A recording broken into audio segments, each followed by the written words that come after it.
Good afternoon and welcome to another episode of the Keswick Ripple podcast. My name is Jim Lang. I'm the Director of Guest Services here at America's Keswick, and each week we want to bring you a testimony that we hope encourages your heart and life.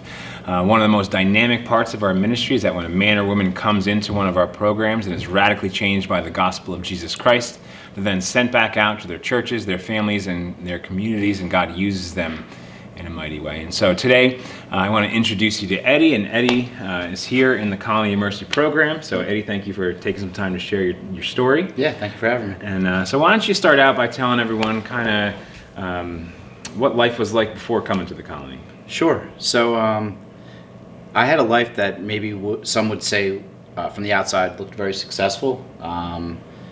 In terms of, I always tried to control things and make it look really good. Mm-hmm. But anybody that was close to me, friends, family, knew that it was unraveling quickly.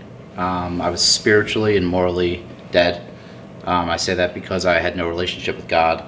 I had, morally, I was unfaithful to my wife. I was abusing drugs and lying, manipulative, and physically, basically a dead man walking. I had a blood pressure of 200 over 140. Told by doctors that I was at stroke level and could have a heart attack, but I was abusing amphetamine and cocaine as well as alcohol because I felt like I needed it to be productive with work. So I was willing to die early in order to be productive at work. I thought that was more important to me, making money and doing those things and trying to make everything look good.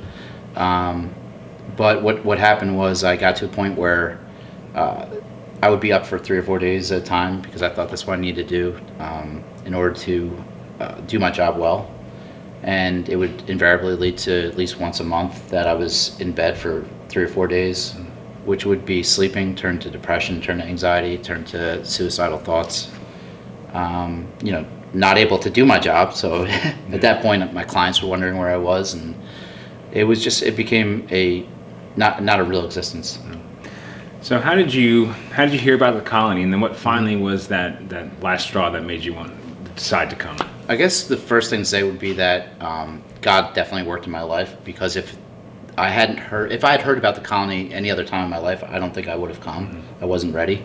What happened for me was that through a series of events that's a lot to get into right now, but I was opened up to believing that there was truth in the Bible, because I always thought it was just a bunch of stories that were just used for moral instruction. I didn't think any of it was real, and I came upon something that opened my mind, and I know that was a gift from God.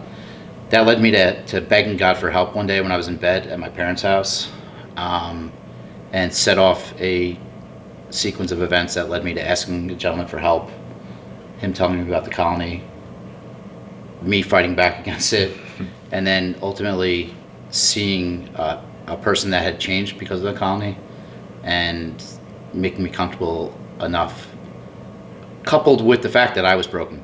Yeah. And I was at that point willing to do whatever was necessary. So. Awesome. Yeah. So what is the main thing that God's kind of really pressing on your heart during your time here in the Colony? Well, I would say that just the fact that I'm a child of God. I have learned that Jesus Christ died for me to be forgiven. That was always just lip service for me, but it's become a reality in my life. And not only that by believing in Him and surrendering my life to Him, He lives through me. And that was such a tough concept to grab when I first got here, but it's slowly I've seen the fruit of that just in conversations, in the way I react, the way I think, and it's totally changed the way I think about who I am and what my role in this life is. It's so much.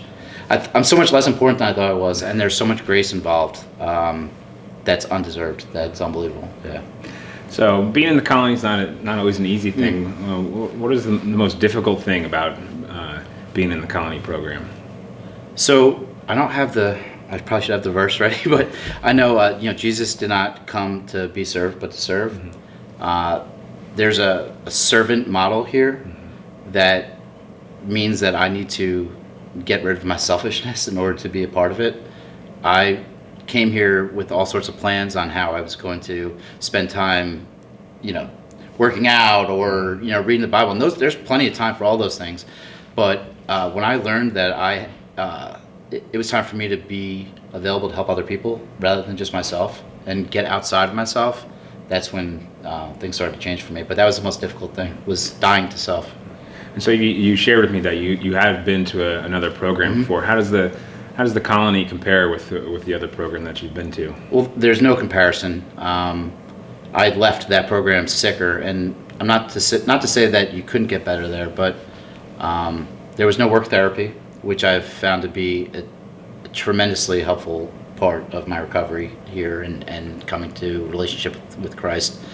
The fact that there was just smoking cigarettes, drinking a lot of coffee, negative talk, no positive conversations that took place. So it just wasn't somewhere to go to get better. This has been an amazing place for me. Besides the grounds are beautiful, it's just a place to come and find peace.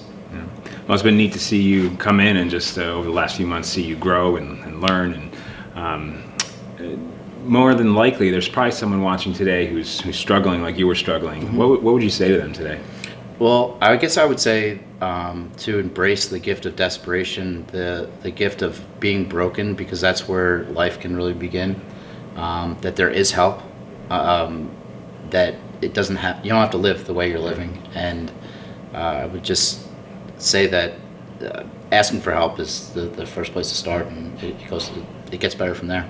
Awesome. Yeah. Well, Eddie, thank you for sharing a little bit of your story. We hope that Eddie's testimony was an encouragement to your heart and life. Make sure you tune in next week, and we'll see you next time. Have a great day.